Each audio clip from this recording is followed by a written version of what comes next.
You're listening to the RetireCoast Podcast, where money, business, and lifestyle come together. Join us each week as we explore smarter financial planning, starting and growing businesses, and building the life you want at every stage, from millennials and Gen X to today's retirees. And now, here's your host, serial entrepreneur, author, and financial guide, Bill Anderson. Welcome back to RetireCoast. Our topic today is one of my favorite topics, and that is Horn Island, and that is a barrier island right off the coast of Mississippi, about 10 miles off the coast from Ocean Springs and other communities along the beach. So we're going to get into that because it's a real popular place for people that live in the area. Especially around July when it gets warm outside. They take their boats out there because it's cooler, and they just run them right up on the sand on the beach, usually on the northwest side of the island. It's a long island, it's very long, and that's usually where they stay because the sand beaches are great over there, and it's calm on the north side, which is part of the Mississippi Sound. And then if you just walk along on the island a little bit, not very far, you can go to the north side of the island, and there are big waves over on the north side, completely different water. It's not affected by the Mississippi River or any of the local rivers. So we're going to talk about that in some detail. There's a tremendous amount of history about this island. It's not just for recreation. It's owned by the federal government now, but it was privately owned. It goes all the way back to actually the Indians used to live there, and then the French came in, and then the British came in. And so there's a whole lot of history there. It was even involved in the 1776 period of time where they helped us. There's a whole story about that. We wrote another article. So if you are really interested in Horn Island, you need to listen to this. We have this duet where they talk about it and go back and forth with all the different aspects of the island. It's shifting sands and the animals that are there. It's a fascinating place. I've been there myself with my boat, as most people who live on the Mississippi Gulf Coast go. So listen to this, and please read our article. Our article is extensive. It's nearly 20,000 words. Now, that may sound like a lot, but it's packed with videos. There's several videos in there of the island. You can see it from above. You can see it all the way around. We've got quizzes in there. We've got all kinds of infographics that show you different things about the animal, the fishes, different things to do over there. So the article is great. It's just loaded with material. And remember, you can stay on the island for up to 2 weeks at zero cost. It's primitive, but it doesn't cost anything. It's a great place to go if you rent a boat, you have a boat, get somebody to take you over there. You can pay somebody to do that here. Well, listen to our presentation, and then again, go to RetireCoast.com and read the article, and come back and listen to our many other podcasts on a variety of things, including finance, personal finance, and we have a great one on gasoline prices. You need to listen to that because that's really hot right now. Thank you for coming. I want you to picture the sensory experience of just completely stepping off the edge of the modern world. Oh, yeah, just total isolation. Exactly. So you are standing on this pristine, brilliant, white sand beach, and the sand is so fine that it actually squeaks under your feet, almost like powdered sugar. That classic Gulf Coast quartz sand. Right. And the water in front of you is this heavy, rolling emerald surf of the Gulf of Mexico. But then you turn around. And this is where it gets weird. Yeah, because there isn't a single paved road. There are no electrical wires. You don't hear the hum of distant traffic. Instead, you're facing this dense, totally impenetrable wall of untouched maritime pine forest. With the wind just absolutely howling through the needles. Yes. So you decide to push inland. Maybe you're looking for some shade. You fight your way through all this sharp saw palmetto. You climb over a sun-bleached dune, and suddenly you find this hidden, perfectly still freshwater pond. Just tucked away in the sand. Right. So you step up to the edge, you look down into the shallows, and you are immediately locking eyes with a 6-foot American alligator. Which is just, it is the ultimate cognitive dissonance for anyone expecting a standard beach vacation. It really is. You have this immediate visceral clash between a marine environment like the open ocean and salt spray and an apex freshwater predator just resting in the reeds. It shouldn't make sense. And that sheer wild contradiction is the baseline for what we are getting into today. Welcome to our deep dive. We are pulling apart the mechanics of Horn Island, Mississippi today. A truly fascinating place. It really is, and we're drawing on an absolute mountain of data to do this. We've got ecological surveys, historical records, and this incredibly detailed boots-on-the-ground field work compiled in Horn Island, Mississippi, the ultimate visitor guide from RetireCoast, authored by William Anderson. Yeah, his guide is so comprehensive. It really grounds all the historical data with practical, modern-day observations. Exactly. So our mission today is to dissect how this tiny, isolated 10-mile strip of sand floating in the Gulf of Mexico manages to pull off this impossible balancing act. Because it really is doing so many things at once. Right. It's a physical shield absorbing catastrophic destruction to protect the mainland.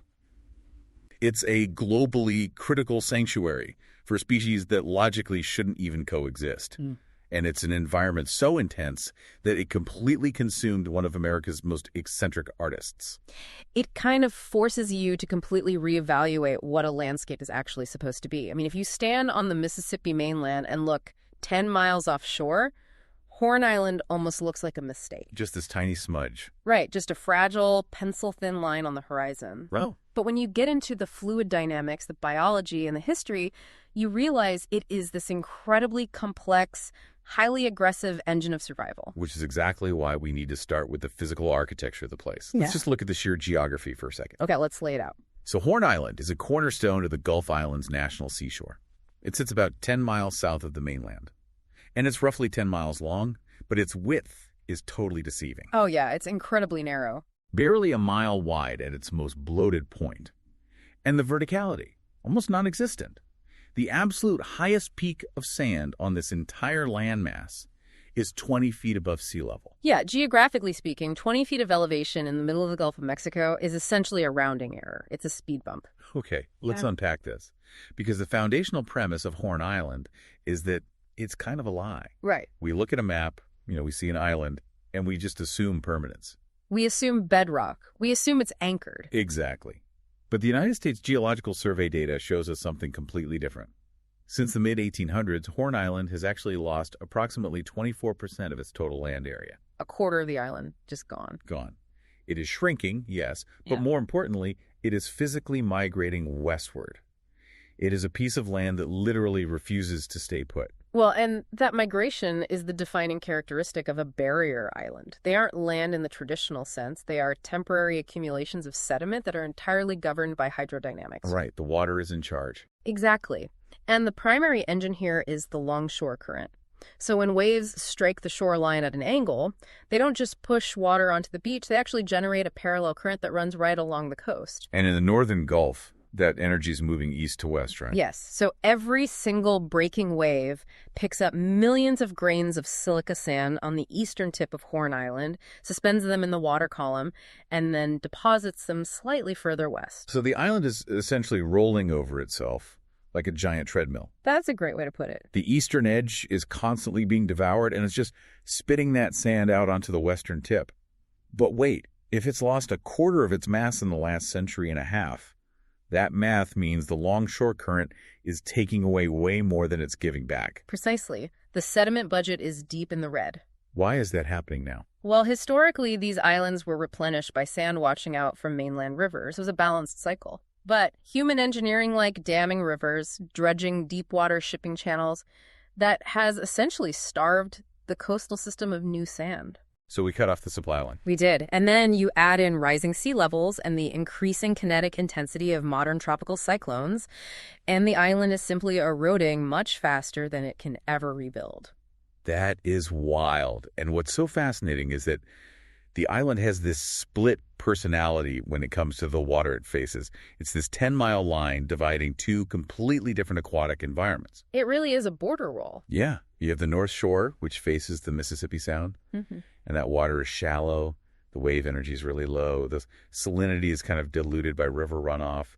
It's glassy. It's where you want to drop anchor. Very calm. But then you walk less than a mile south, straight across the interior, and bam, you are hit with the open Gulf of Mexico. Deep water, high salinity, and just relentless pounding surf. And caught right in the crossfire between that calm sound and the violent Gulf is the interior of the island, which is engaged in this desperate biological battle to just hold the sand in place. This is where the ecology steps in to reinforce the geology, because without the plants, there is no island. Let's talk about the relic sand ridges. Right. So as the wind blows sand inland from the beach, it builds up these dunes.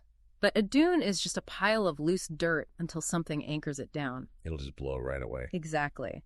So the heroes of Horn Island are the plants that make up the maritime pine oak woodland.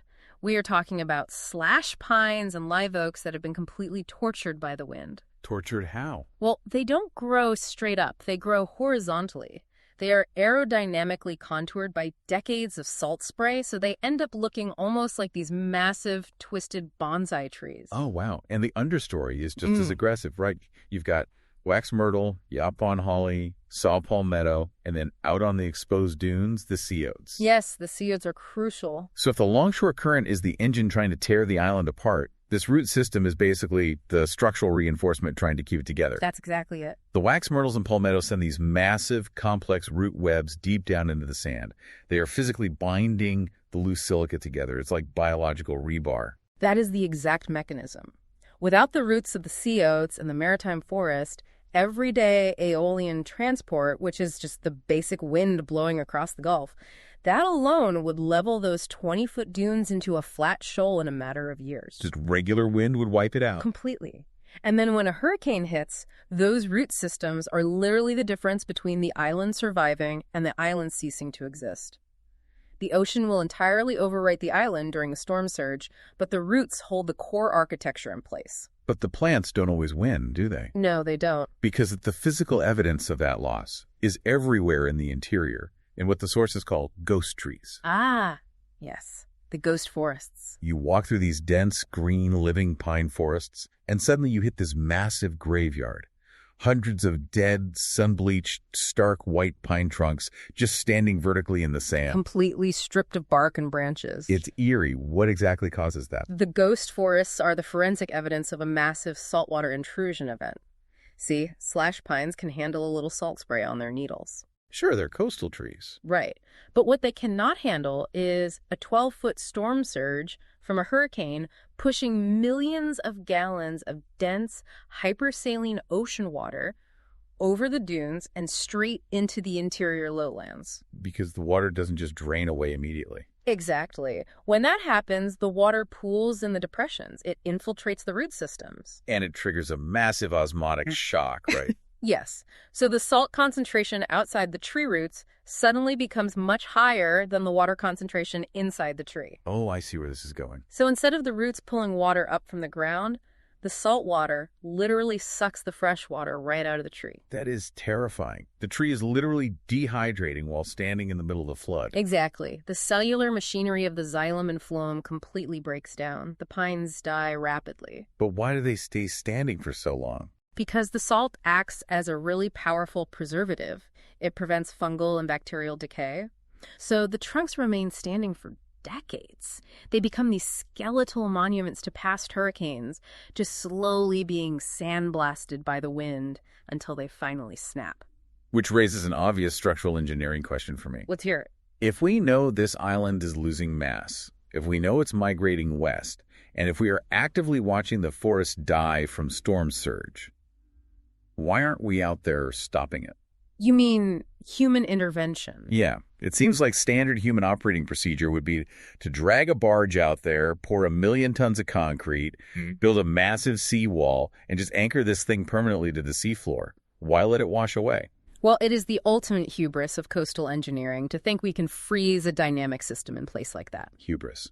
How so? If we were to armor Horn Island with seawalls or concrete bulkheads, we would instantly destroy its primary ecological utility.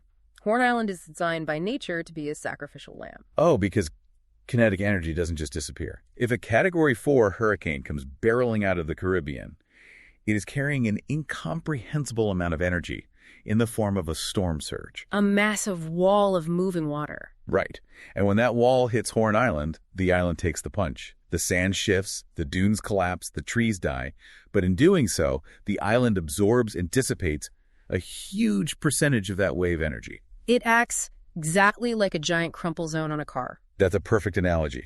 So by the time that storm surge rolls over the island and crosses the 10 miles of the Mississippi Sound to hit the mainland towns like Pascagoula, Ocean Springs, Biloxi, its destructive power has been radically reduced. Yes. And if you connect this to the bigger picture, if you build a concrete wall on the island, you alter the wave reflection entirely. Meaning the energy bounces off. Right. A rigid wall doesn't absorb energy the way a sloping, flexible sand dune does. It violently reflects it. And that reflection actually scours the sand away from the base of the wall, which accelerates erosion until the wall eventually collapses anyway. So a wall would actually kill the island faster. In many ways, yes. The island survives these storms precisely because it is pliable. It yields to the energy, it breaks apart, and then the longshore currents and the surviving vegetation slowly pull it back together in a slightly different configuration. It is this perfect equilibrium of destruction and renewal. And embedded deep within that cycle of destruction is the very mechanism that creates the alligator habitat. Yes, this is where it gets really interesting. Because when the sand is constantly being rearranged by storms and wind, it creates these deep depressions between the older, stabilized sand ridges. And these bowls essentially become natural rain catchers. The hydrology here is just fascinating because of the specific porosity of the silica sand and the dense organic matter created by all that decaying vegetation we talked about. These depressions don't just drain immediately. They hold the rainwater like a bowl. They do. And here's the science part. Yeah. Because fresh water is less dense than the heavy salt water permeating the sand below it, the fresh water literally floats on top of the saltwater aquifer beneath the island. Wait, it floats like oil on water. Very similar, yes. It's called the Geiben-Herzberg lens effect. So you have a literal bubble of fresh water trapped in a bowl of sand, suspended right in the middle of a saltwater ocean. Exactly. And these ponds, which are maybe 2 to 6 feet deep, are the entire reason you can find a 6-foot American alligator resting in the palmettos out there. It's just wild. The sources mention it remains one of the most highly searched questions about the Gulf Islands. Are there alligators on Horn Island? People simply cannot reconcile the two ecosystems in their heads. No, it feels like a glitch in the matrix. Hmm? But the American alligator is a remarkably adaptable survivor. Now, we should clarify their physiology here. They are strictly freshwater reptiles. Right, they aren't crocodiles. That's an important distinction.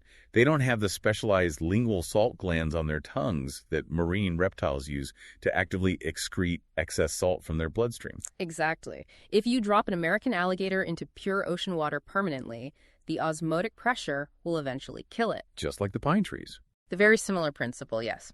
They lose water, their sodium levels spike, and they suffer from severe dehydration and toxemia. So they absolutely require those freshwater lenses trapped in the dunes to survive.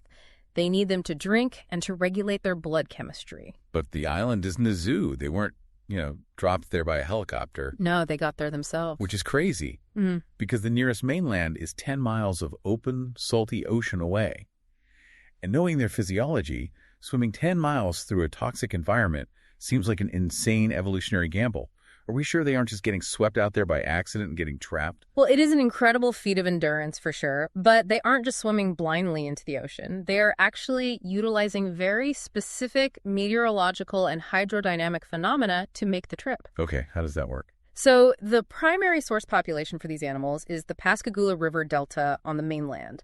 It's a massive, sprawling wetland teeming with alligators. Now, during periods of intense, sustained rainfall, especially in the spring or during tropical depressions, that river system floods.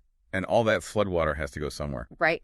It flushes millions of gallons of fresh water straight out into the Mississippi Sound. Oh, and because we said fresh water is lighter. Exactly.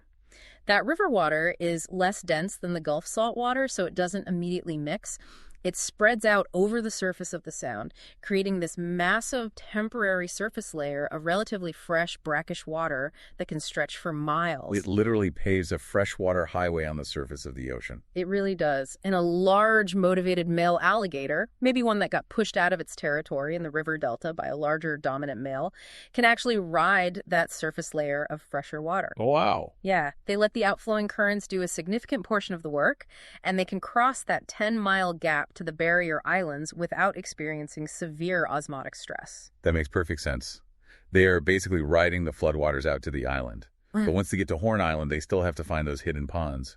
And they are very specific about where they stay. Right. The data shows they completely avoid the western beaches. Which makes sense because that's where the recreational boaters pull up and hang out. They want nothing to do with us. None. So they retreat deep into the interior, into the thickest marsh grass and the deepest depressions. Which is a brilliant behavioral adaptation.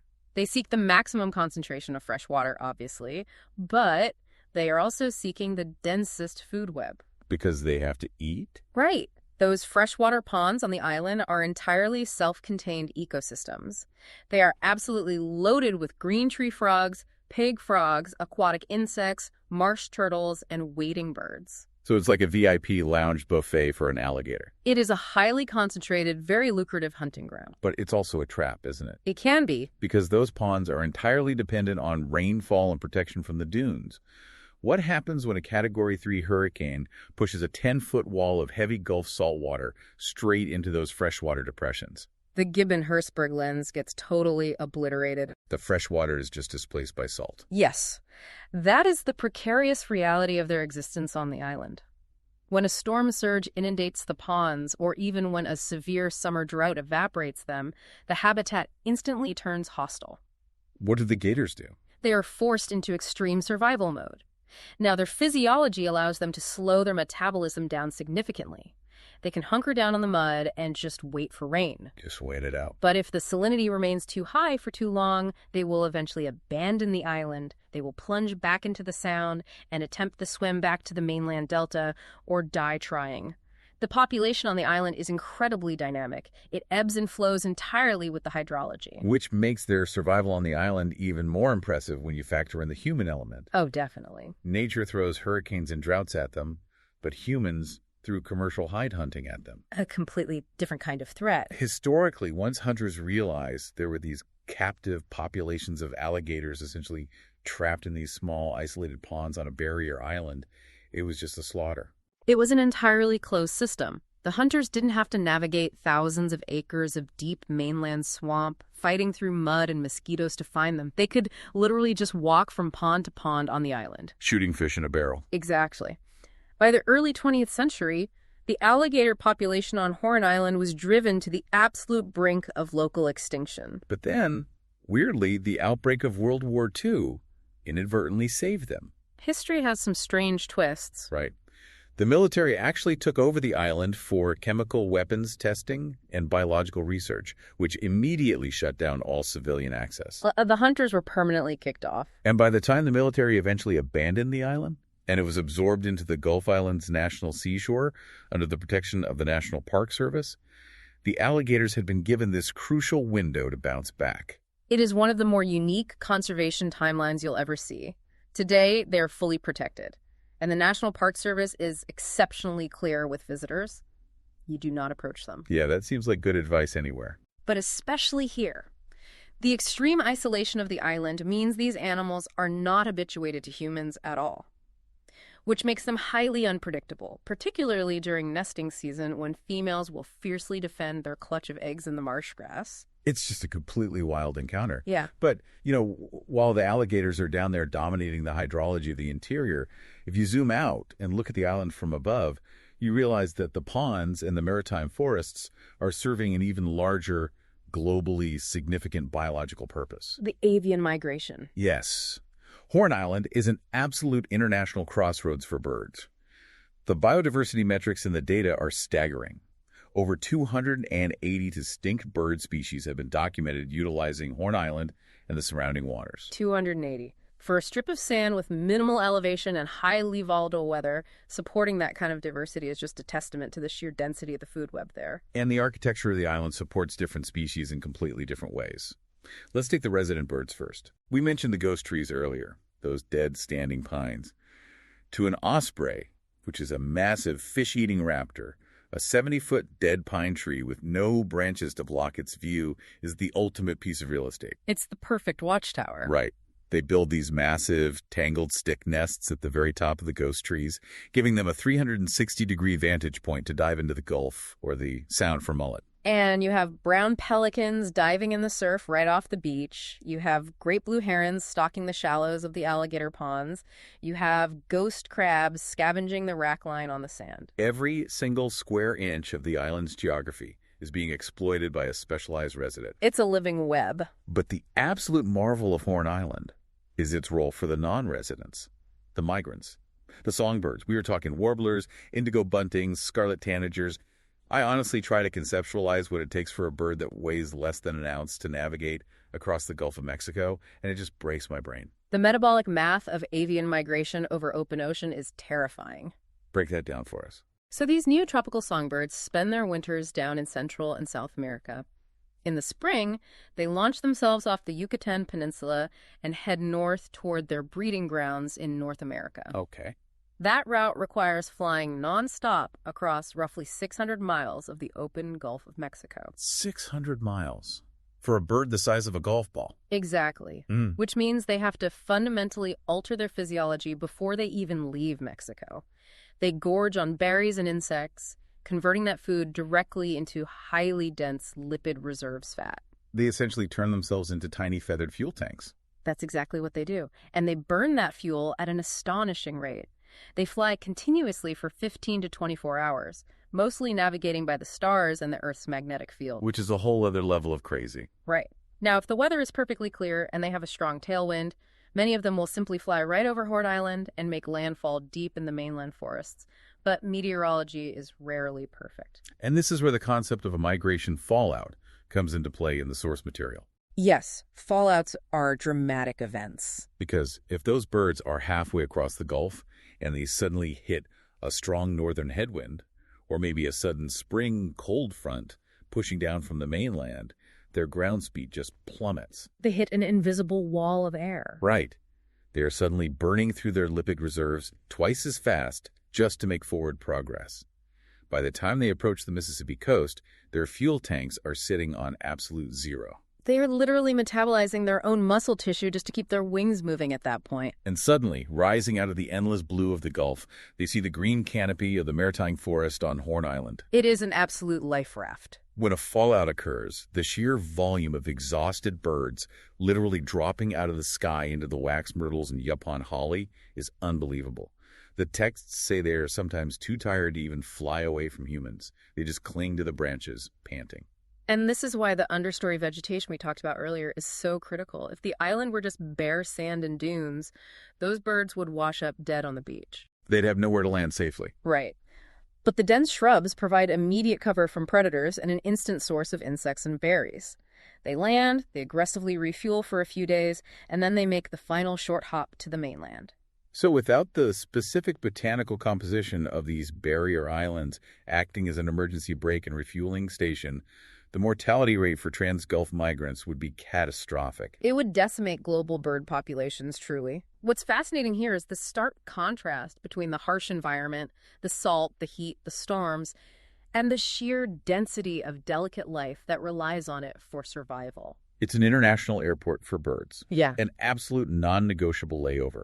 But, the importance of the island isn't limited to just the canopy. The barren sand itself is a critical nursery. Oh, the beach nesters. Yeah. You have these beach-nesting bird species, like least terns, black skimmers, and the highly endangered piping plover. And they don't build nests in trees. No, they prefer the ground. They literally scrape a shallow depression right into the open, baking sand just above the high tide line, and they lay their eggs completely exposed to the elements. It is an evolutionary strategy that relies entirely on camouflage. How does that work on bare sand? Well, the eggs of a least tern, for example, are heavily speckled to look exactly like a collection of broken seashells in silica sand. To an aerial predator like a gull flying overhead, they are almost invisible. That's brilliant. But camouflage doesn't work against a human footprint. No, it does not. And this is where the tension of managing a wilderness area really snaps into focus for me. Because it's not just the birds nesting on the beach. You have massive prehistoric marine reptiles hauling themselves out of the ocean too. The sea turtles. Yes, loggerhead sea turtles, green sea turtles, and the critically endangered Kemp's Ridley sea turtle. They drag themselves up the exact same beaches, dig deep holes in the sand, lay maybe 100 eggs, cover them up, and head back to the Gulf. And waiting in the maritime forest watching all of this happen are the raccoons. Exactly, the raccoons. And I want to push back on the management of this a bit, because this is the part of the ecosystem that requires us to really look at how we define wilderness. It gets complicated very quickly. Because raccoons are native to the island. They belong there. They are highly intelligent, incredibly adaptable, opportunistic omnivores. And to a raccoon, a sea turtle nest or least tern colony is just an all-you-can-eat buffet of high-density protein. It is. And the dynamic between native predators and endangered prey on an isolated island creates a massive ethical and scientific headache for the National Park Service. Right, because the mandate of a designated wilderness is generally to step back and let the ecosystem self-regulate. You don't interfere. But if we let nature entirely take its course here, the raccoons might consume every single Kemp's Ridley sea turtle egg laid on the island. Which wouldn't be a huge deal if there were millions of turtles like there used to be. Exactly. But because human activity on a global scale like commercial fishing bycatch, plastic pollution, mainland beach development, because all of that has absolutely decimated the overall sea turtle population, we no longer have the luxury of letting native predators naturally consume them. The margin for error is totally gone. Precisely. The baseline has been shifted artificially by human impact, so human intervention is now required to balance the scales. What do they do? This is why wildlife biologists will actively patrol the beaches of Horn Island at dawn during nesting season. When they locate the crawl tracks of a sea turtle, they find the nest and they will physically install a protective wire mesh cage deep into the sand over the eggs. Ah, I see. The mesh is wide enough to let the tiny hatchlings crawl out when they emerge, but narrow enough to prevent a raccoon from digging down and eating them. So it is active, hands-on management, masquerading as untouched wilderness. It has to be. They're artificially protecting the bottom of the food web to ensure the survival of the species while still allowing the raccoons to hunt ghost crabs and forage for berries. It's a compromise. And the raccoons are so bold out there, by the way. Anyone who has ever camped out there knows they will absolutely shred your tent if they even smell a granola bar. Which is exactly why the strict enforcement of leave no trace camping is actually a wildlife management tool, not just an anti-littering campaign. Wait, how does trash connect to the turtles? If campers leave food behind, they artificially subsidize the raccoon population. Oh. So more food means more raccoons. Exactly. It causes a population explosion that the natural food web cannot support, which in turn puts exponentially more pressure on the bird and turtle nests when the human food runs out. Everything is violently interconnected. Wow. It is an ecosystem that requires absolute unforgiving adherence to its own rules. The heat, the storms, the salt, the predators. It is a brutal place to exist. Not for the faint of heart. And yet, there was a man who looked at this exact chaotic, dangerous, shifting sandbar and decided that it was the only place on Earth that made sense to him. Walter Inglis Anderson? To truly understand Horn Island, you have to understand the mind of the man who essentially became a part of its geology. Walter Anderson was born in 1903. And we should be clear, he was not a feral hermit by birth. No, not at all. He was highly educated. He studied at the Parsons School of Design in New York and the Pennsylvania Academy of the Fine Arts. He traveled extensively through Europe, absorbing classical art and architecture. He had every opportunity to embed himself in the high society cosmopolitan art worlds of the early 20th century. But he completely rejected the establishment. Why? He suffered from profound struggles with his mental health battles, with severe depression and what was likely schizophrenia, which actually required long hospitalizations. The rigid structures of human society, the expectations of the art world, and just the noise of civilization were incredibly abrasive to his psyche. So he needed an escape. He needed a landscape that matched his internal intensity, and he found it 10 miles offshore. Starting in the 1940s and continuing relentlessly until his death in the 1960s, Anderson made Horn Island his singular obsession. He didn't just visit it, he subjected himself to it. The logistics of how he got there are frankly terrifying. They really are. He would leave from Ocean Springs on the mainland, load up a tiny, heavy wooden rowboat with a canvas sail, his art supplies, a little bit of food, and he would manually row and sail across 12 miles of the open Mississippi Sound. We really have to pause and deeply respect the physical reality of that crossing. It's not a casual paddle. No. The Mississippi Sound is notorious for rapid, violent shifts in weather. Summer thunderstorms pop up in minutes, generating heavy chop and dangerous lightning. And he's in a wooden rowboat. Right. He did this without a motorized outboard, without a GPS, without a marine radio, and often completely alone. He relied entirely on his granular understanding of the tides, the wind patterns, and his own sheer physical endurance. He made this crossing over 100 times in his life. It's an insane output of physical labor just to get to work. And once he arrived, the conditions didn't improve. He didn't build a cabin. He didn't have a generator. He essentially lived like the wildlife. He became part of the fauna. He camped in the open air, dragged his heavy wooden skiff up onto the beach, flipped it over, and used the hull of the boat as his roof. He drank rainwater from the exact same depressions the alligators used. That's trust. Right. He allowed the island's brutal summer heat, the relentless swarms of coastal mosquitoes, and the sand to completely envelop him. But I have to ask, was his extreme isolation genuinely necessary to capture the island's essence? Or was he just a stubborn guy unnecessarily risking his life in a rowboat when he could have just painted from the mainland? It's a fair question, but for Anderson, the physical suffering wasn't a side effect of his art. It was a required mechanism for his art. His philosophy was rooted in the idea of immersion rather than mere observation. What do you mean by immersion versus observation? Think about a traditional landscape painter. They set up an easel on a cliff, they look down at the valley, and they try to capture the geometry of the light. They are separate from the subject. They are a human looking at nature.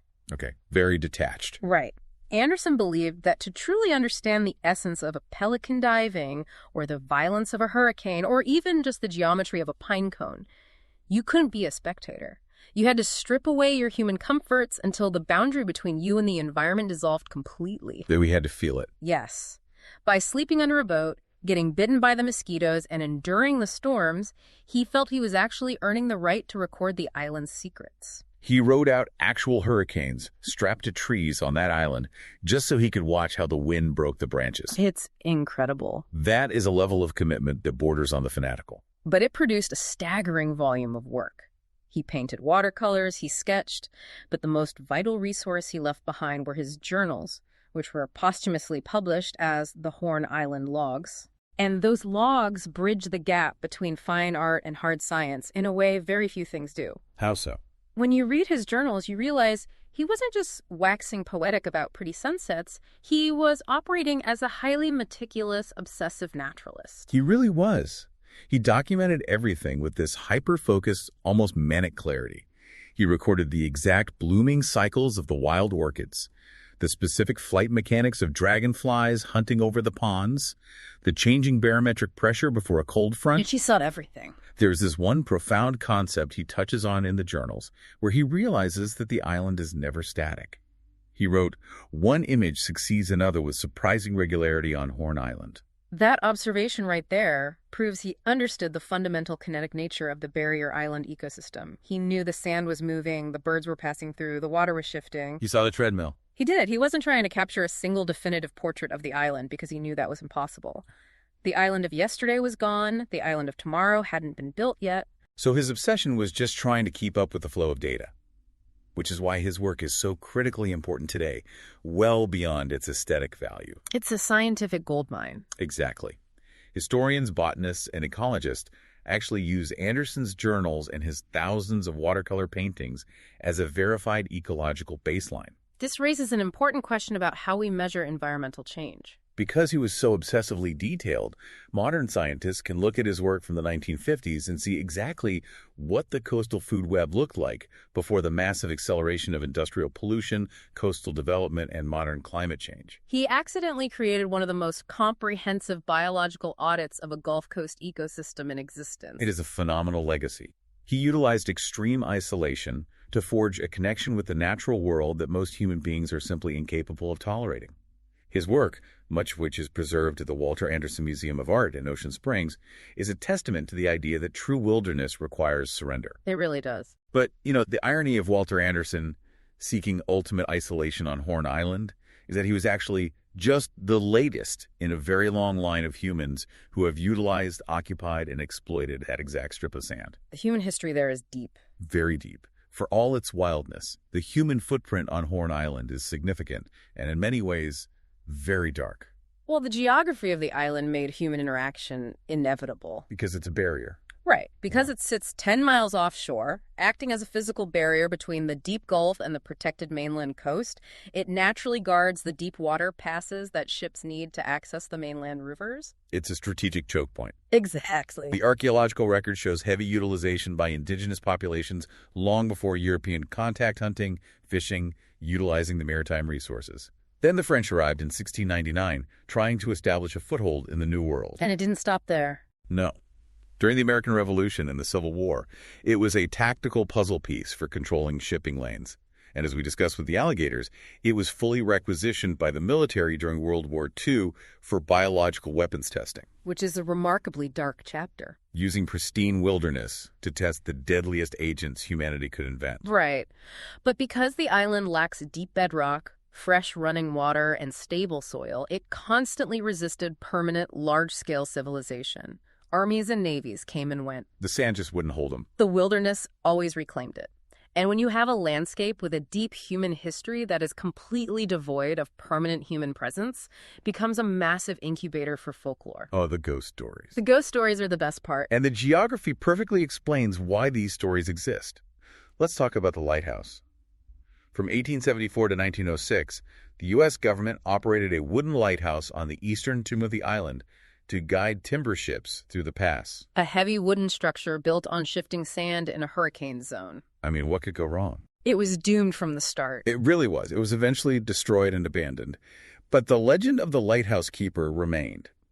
According to local maritime lore, the keeper and his family perished in a massive storm.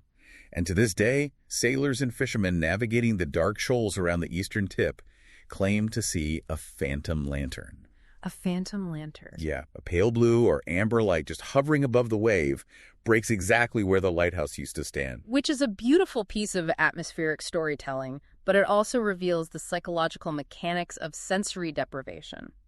What do you mean by that? When you anchor a boat off Horn Island at night, or when you set up a primitive camp on the beach, you are subjected to an environment completely devoid of the sensory inputs our modern brains rely on. It's just pitch black. Absolute darkness. There are no streetlights. There is no hum of electricity or traffic. Instead, your auditory system is flooded with novel, chaotic data.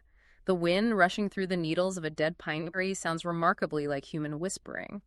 The shifting of the sand dunes under the wind can mimic footsteps. And the wildlife sounds completely alien. We mentioned the pig frog earlier. Oh, those are terrifying if you don't know what they are. Right. If you are sitting in the pitch black, and suddenly you hear a deep, guttural, rhythmic grunting coming from the dark reeds of a freshwater pond, your brain doesn't immediately think amphibian. Your brain thinks monster or ghost. Exactly. Pareidolia is the psychological phenomenon where the brain, desperate to make sense of ambiguous sensory data, imposes a familiar pattern on it. So we hear an owl and think it's a ghost. Right. We hear a screech owl, and we interpret it as a screaming woman. We see swamp gas or bioluminescent plankton glowing in the surf, and we immediately interpret it as the phantom lantern of a dead lighthouse keeper.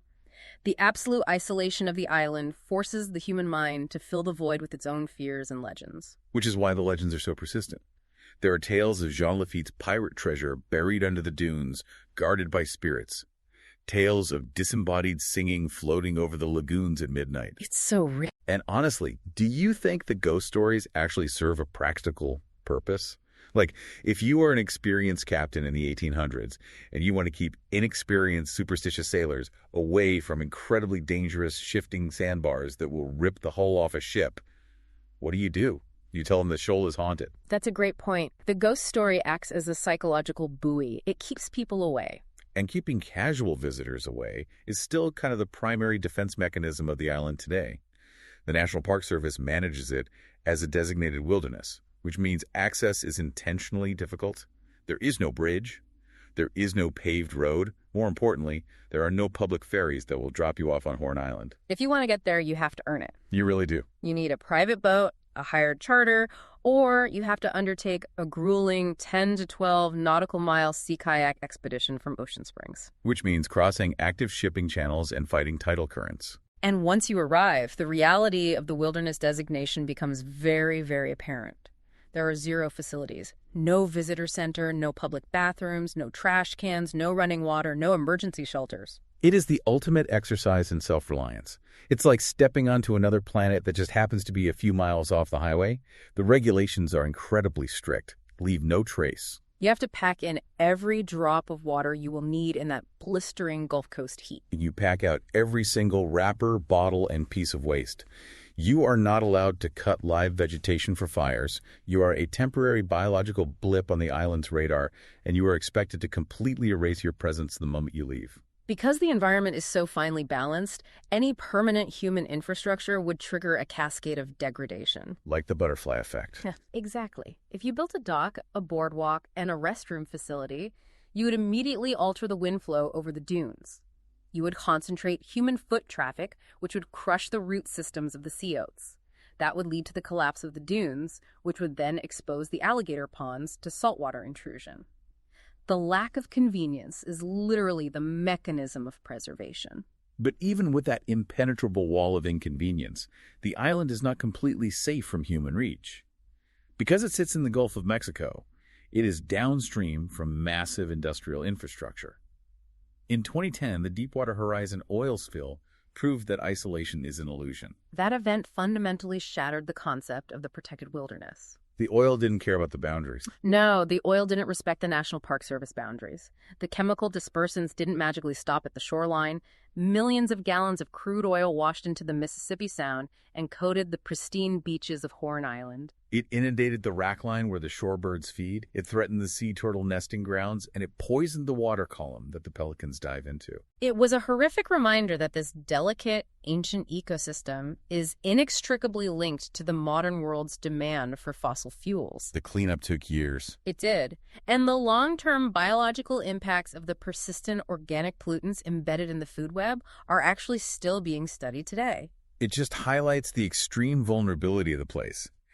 It can survive a Category 5 hurricane because it evolved to absorb kinetic energy, but it did not evolve to metabolize industrial chemicals. It's a completely different kind of threat. Which makes the daily experience of visiting the island a profound study in contrast. You can go out there on a blazing Saturday in July. The South Beach is lined with center console boats anchored in the shallows. People have pop-up tents, they are grilling, music is playing, kids are swimming in the surf. It feels like a massive, vibrant, carefree block party in paradise. It does, but that is just a temporary illusion allowed by the daylight. Exactly, because as the sun begins to set, the barometric pressure changes. And the mosquitoes arrive. The mosquitoes emerge from the maritime forest in terrifying clouds.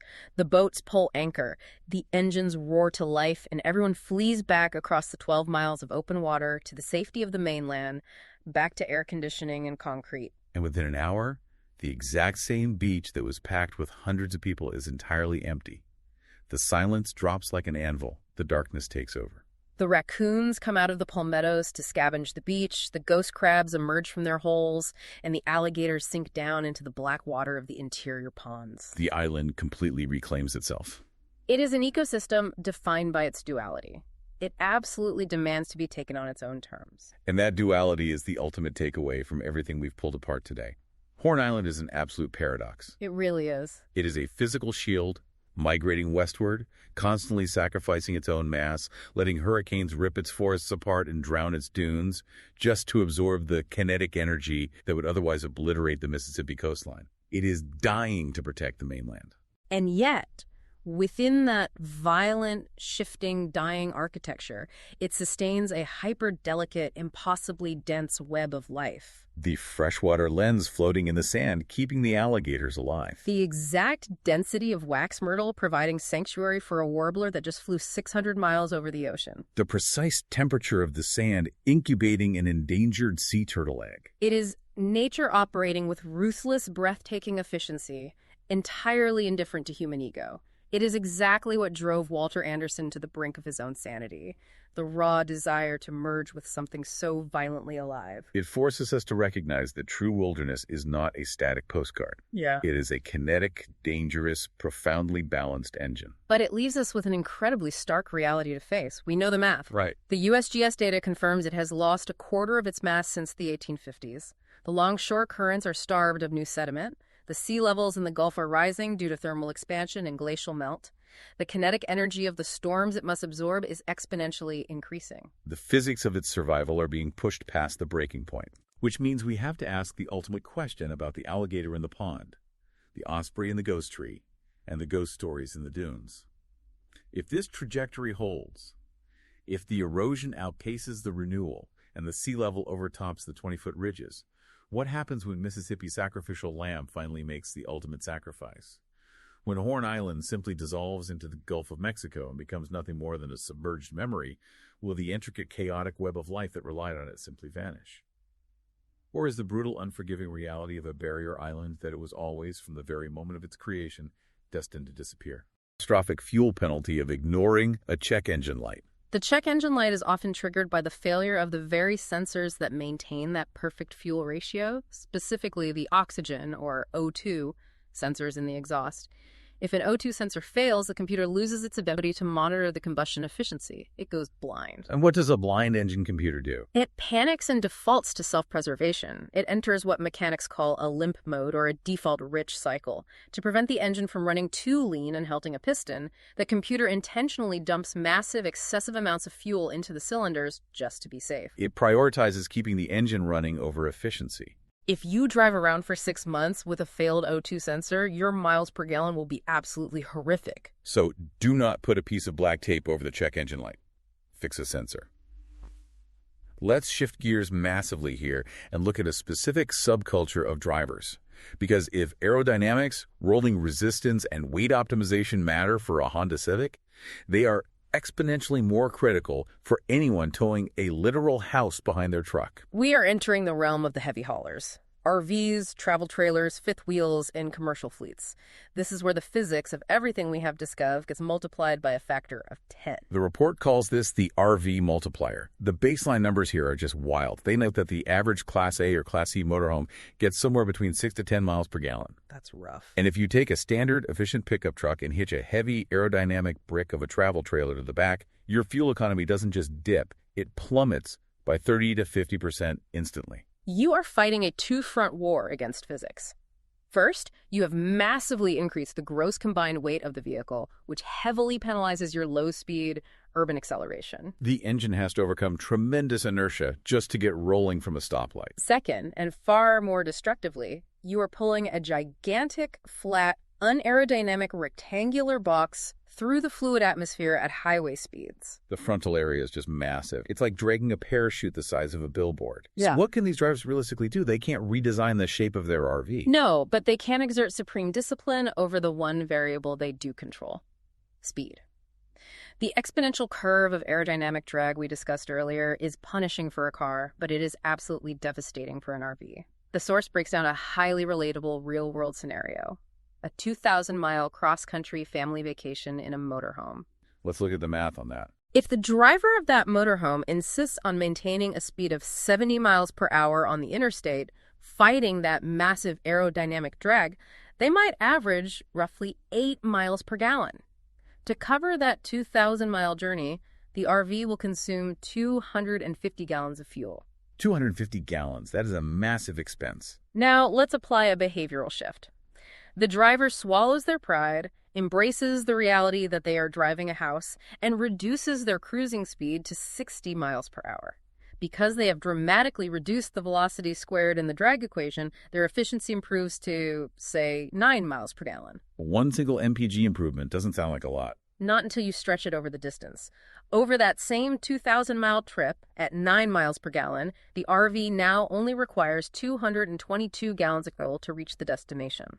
They saved 28 gallons of fuel just by backing off the throttle. Exactly. At $3.50 a gallon, they are keeping nearly $100 in their pocket on a single vacation. They experience a safer, less stressful drive, the engine runs cooler, and they get paid $100 just to enjoy the scenery a bit longer.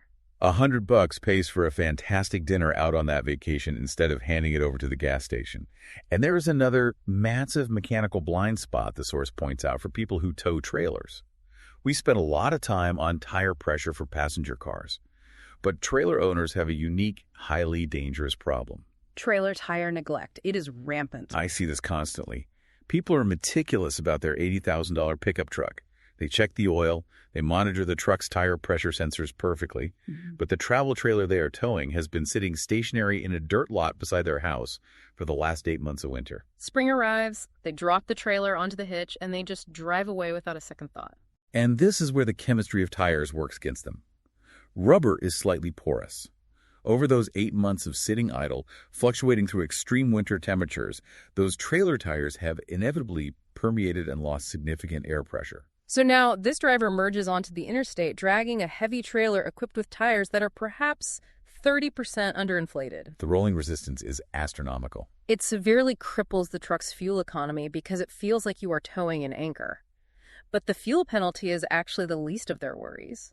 Underinflated trailer tires generate massive amounts of internal friction and heat as the sidewalls violently flex under the heavy load at highway speeds. That heat builds up until the vulcanized rubber structurally fails, leading to a catastrophic blowout. On a heavy, single-axle trailer, a blowout at 65 miles per hour can instantly cause a horrific, uncontrollable accident. Which is why the source strongly insists on investing in aftermarket Bluetooth TPMS systems specifically for trailers. It is an absolutely vital piece of technology. You screw highly sensitive digital sensors onto the valve stems of the trailer tires, and a small wireless monitor sits on the dashboard of your truck.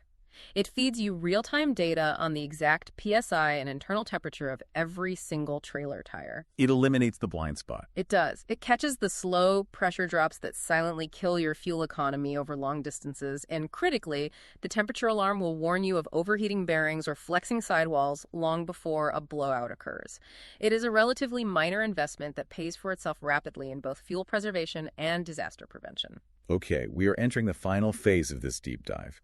We have systematically addressed the micro leaks. We squeezed efficiency out of the payment transaction, optimized the engine chemistry, mastered the aerodynamics, audited our urban geography, and perfected our tire geometry. Now we pull back to the macro view. Because how you manage the asset of the vehicle on a high level is just as impactful as how you physically drive it. And the foundational rule of any systemic management, whether it is corporate finance or household transportation, is that you cannot manage what you do not accurately measure. Data tracking, getting a baseline. We discussed this at the outset, but you must establish a system to track your miles per gallon over time. You can do this manually in a notebook in the glove box, calculating miles driven divided by gallons pumped at every fill-up, or you can leverage technology. The source specifically highlights apps like MileIQ, particularly for drivers who use their vehicle for business and need to automate the mileage tracking for tax deductions alongside efficiency. But beyond just knowing the number, why is the consistent tracking so critical? Because a sudden, unexplained deviation in your miles per gallon is the most accurate, sensitive, early warning system you have for impending mechanical failure. It functions like tracking the vital signs of a patient. If your resting heart rate suddenly spikes by 20 beats a minute and stays there for a week, you don't ignore it. You go to a cardiologist. If you are consistently getting 25 miles per gallon and over 3 fill-ups it drops to 19, something is mechanically failing. A brake caliper is seizing and dragging on the rotor, a fuel injector is leaking, an O2 sensor is dying, or a tire has a slow leak. Exactly. If you aren't tracking the data, you remain blissfully ignorant. You just keep swiping your credit card at the pump, wondering why your budget feels tighter, while the underlying mechanical problem compounds and becomes exponentially more expensive to repair. Which brings us to the ultimate, most expensive macro decision a driver can make. The source report calls this the new car fallacy. And it is a highly relatable dilemma, particularly for younger drivers, millennials and Gen Z, who are heavily focused on monthly cash flow. The dreaded unexpected repair bill on an aging vehicle. We have all been there. You have an older car, it has 80,000 miles on it, but crucially, it is completely paid off. You have the title, you take it to the mechanic because it's making a strange noise over bumps, and the mechanic hits you with a devastating estimate. You need new struts and a timing belt. The bill is $1,500.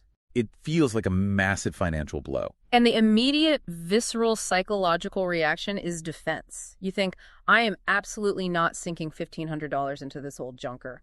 I am going to cut my losses, go down to the dealership, trade this headache in, and buy a brand new, highly reliable, highly fuel-efficient car. It's the smart financial move because the new car gets 40 miles per gallon, so I'll save a fortune on gas. It is a narrative that sounds incredibly logical on the surface, but mathematically, it is a catastrophic self-deception. It is a financial disaster masquerading as an efficiency upgrade. Walk us through the macro numbers on this because the desire to avoid the repair bill is so strong. Let's dissect the transaction. You abandon the paid-off car to avoid a one-time $1,500 repair. You go to the dealership and finance a new, efficient vehicle. You just sign a contract for, conservatively, a $500 monthly payment for the next 60 months. That is $6,000 a year in post-tax capital hemorrhaging from your budget just for the privilege of ownership. But wait, the expenses don't stop at the payment. Not at all. Your auto insurance premiums will skyrocket because a brand new $30,000 asset costs vastly more to insure against comprehensive damage than a 10-year-old paid-off car. Your state registration and excise taxes, which are based on the value of the vehicle, will surge. And most destructively, you introduce the silent killer of wealth, depreciation. That new car will lose thousands of dollars in intrinsic value the second the tires touch public pavement. But the driver is sitting there thinking, yes, but I'm saving on gas every week. And let's quantify those savings. Going from a 25 mpg car to a 40 mpg car might save you, let's say, $400 a year in actual fuel costs. But you're spending an additional $8,000 or $9,000 a year in loan payments, elevated insurance, and brutal depreciation just to capture that $400 fuel efficiency. The math completely crushes you. You are stepping over $100 bills to pick up pennies. Exactly. When you amortize the cost, fixing the paid-off car for $1,500 is, in almost every conceivable scenario, wildly cheaper over a 3 to 5 year timeline than financing a new vehicle. As the source states with absolute clarity, the cheapest, most efficient car to own is almost always the one that is already sitting in your driveway, completely paid off. That is a tough pill to swallow when you really want that new car smell and the Apple CarPlay screen, but the math is undeniably brutal. However, if buying a new, efficient car is a trap, what is the ultimate macro strategy? What if we approach fuel savings not by altering the car, but by removing the car from the equation entirely? The ultimate fuel saving strategy is the complete elimination of miles driven. The source dedicates significant space to alternative transportation and lifestyle design. And obviously, the holy grail of mileage elimination in the modern era is telecommuting. Working from home. It is a structural redesign of your transportation burden. If you have the leverage to negotiate working from home just one single day a week, you have instantly achieved a 20% reduction in your commuting costs. The math on that is deeply satisfying. Let's assume a very standard 30-mile daily round-trip commute. 1 day a week at home eliminates roughly 1,500 miles a year. In our baseline 25 mpg vehicle, you just save 60 gallons of gas. That is over $210 a year completely passively. But the capital savings extend far beyond the gas tank. By eliminating those 1,500 miles, you have actively preserved the tread life on your tires, you have delayed your next expensive synthetic oil change by months, and most importantly, you have marginally slowed the depreciation of the vehicle's resale value because the odometer is ticking upward at a 20% slower rate. You are preserving the value of the asset. But what if you are a listener who cannot work from home? You work in healthcare, manufacturing, or retail. The report introduces an incredibly compelling alternative for urban and suburban dwellers that bridges the gap between driving and walking: commuter e-bikes. They specifically highlight the rise of brands like Electric. E-bikes represent a fascinating shift in micromobility. They are specifically designed to attack the most mechanically and financially destructive type of driving we discussed earlier: the cold engine, open loop, short trip, urban errand. The 3-mile run to the pharmacy? Exactly. If your commute is under 5 miles or you are running localized errands, replacing that car trip with an e-bike is a masterstroke of efficiency. Because of the electric pedal assistance, you aren't arriving at your destination drenched in sweat, so it is viable for professional environments. You pay literal pennies in electricity to charge the battery, entirely bypassing the volatile retail gasoline market. And crucially, you are leaving your primary vehicle parked. You are keeping what mechanics call junk miles off the car's odometer. Those short, cold, stop-and-go trips cause the most wear and tear on an internal combustion engine. By outsourcing those junk miles to an e-bike, you are drastically extending the functional lifespan of your multi-$1,000 automobile. It is a very smart allocation of wear and tear. Okay. This brings us to the culmination of this incredible report. We have covered an immense amount of ground, exploring physics, chemistry, psychology, and finance. Let's look at the final tally of what is actually possible. If we look back at our baseline driver, the person who stops chasing pennies across town and uses the warehouse stacking strategy, who stops pouring premium into a standard engine, who respects aerodynamic fluid dynamics by slowing down and rolling the windows up, who maintains their tire pressure and alignment, and who audits their errand geography to keep the engine hot. According to the source's highly conservative estimates, by implementing these systemic changes, you have unlocked over $1,500 in potential annual savings. Over $1,500 in post-tax capital recovered every single year. And I want to emphasize this point heavily because it is the core promise of the report. You achieve this massive financial victory without fundamentally altering your standard of living. You didn't buy a tiny, uncomfortable hybrid. You still took the cross-country road trip with your family. You still ran all your errands. You didn't suffer. You simply patched the leaks in your system by understanding the underlying mechanics of how your vehicle operates. Which leaves us with one final, and I think profoundly powerful paradigm shift to mull over as we close. We love a paradigm shift. Where does this leave us? Traditionally, we view saving money on gas in a purely defensive posture. We view it as simply spending less to lessen the pain at the pump. We optimize to avoid bleeding out. But what if we completely flip the script? What if we stop viewing fuel efficiency as a chore and start viewing it as a reliable method of generating long-term capital? Okay, generating capital. How do we turn unburned gas into wealth? You take that $1,500 of found money every single year. The trap most people fall into is lifestyle creep. They let that saved money passively vanish into everyday spending, buying an extra premium coffee, upgrading their streaming service tier, or eating out one extra time a month. The money just evaporates into the ether. Exactly. To generate capital, you must capture it. You automate a system where that $1,500 in annual fuel savings is swept directly into a basic, low-cost S&P 500 index fund every year. You invest the gas money. Let's run the compounding math on that, because this is where minds get blown. Think about a standard 40-year driving lifetime. From the time you were 25 until you retire at 65, you are going to be buying fuel. If you meticulously capture that $1,500 annually and invest it in the broad market, earning a historically average market return of, say, 7 or 8%. The magic of compounding interest over 4 decades takes over. It does. Over that 40-year span, that found money you were originally just going to burn through an exhaust pipe grows into well over $300,000. Wait, $300,000?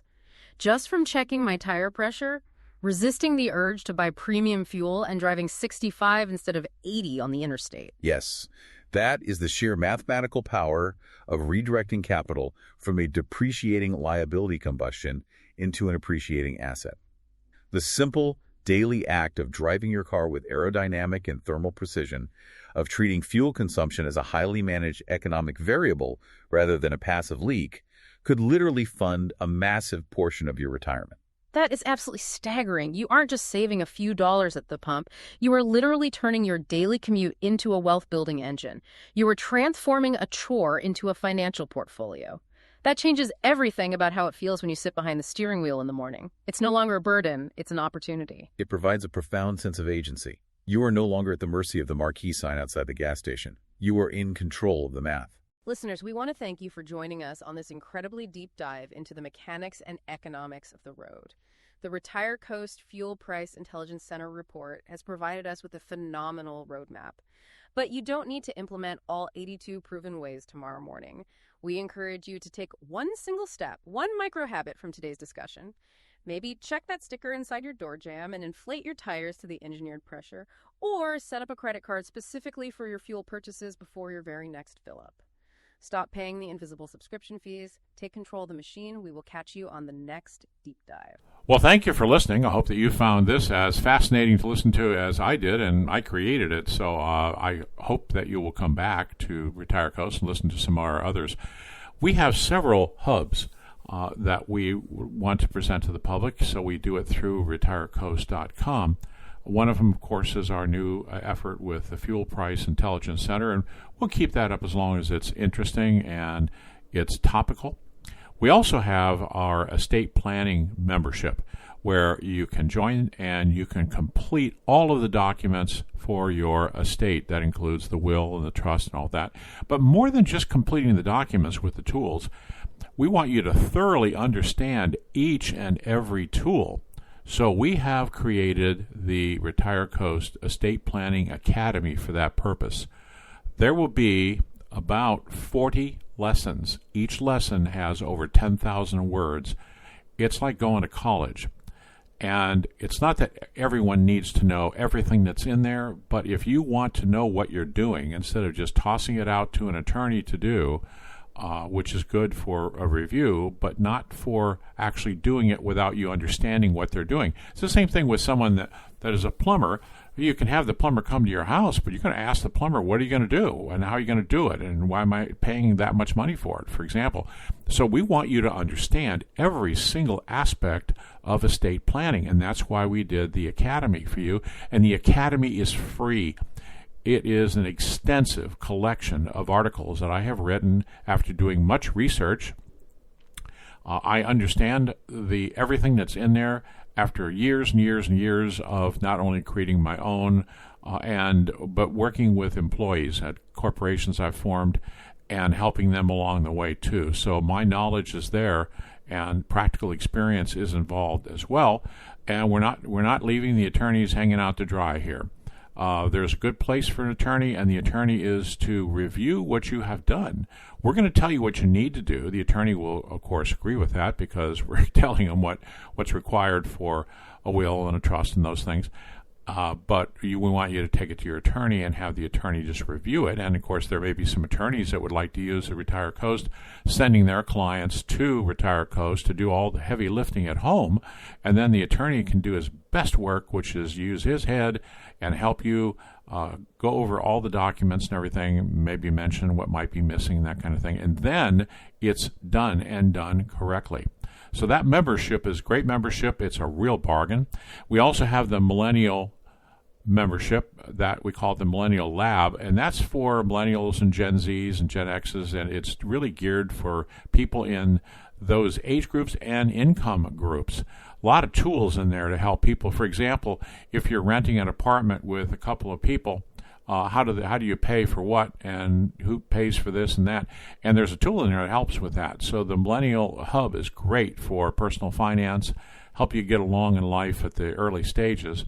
And then we have the business membership, one of the things I like a lot because I have owned a number of companies that I've started, and I have a great deal of experience with business in all aspects of it. So if you want to start a new business and be successful, if you have a business already and it's not doing so well and you want it to be more successful, then join the business membership. We have, again, a great deal of tools in there, a number of tools, and also a lot of information about all of the different topics involved, such as accounting and trusts and setting up your business so that people can't just walk in and take it from you.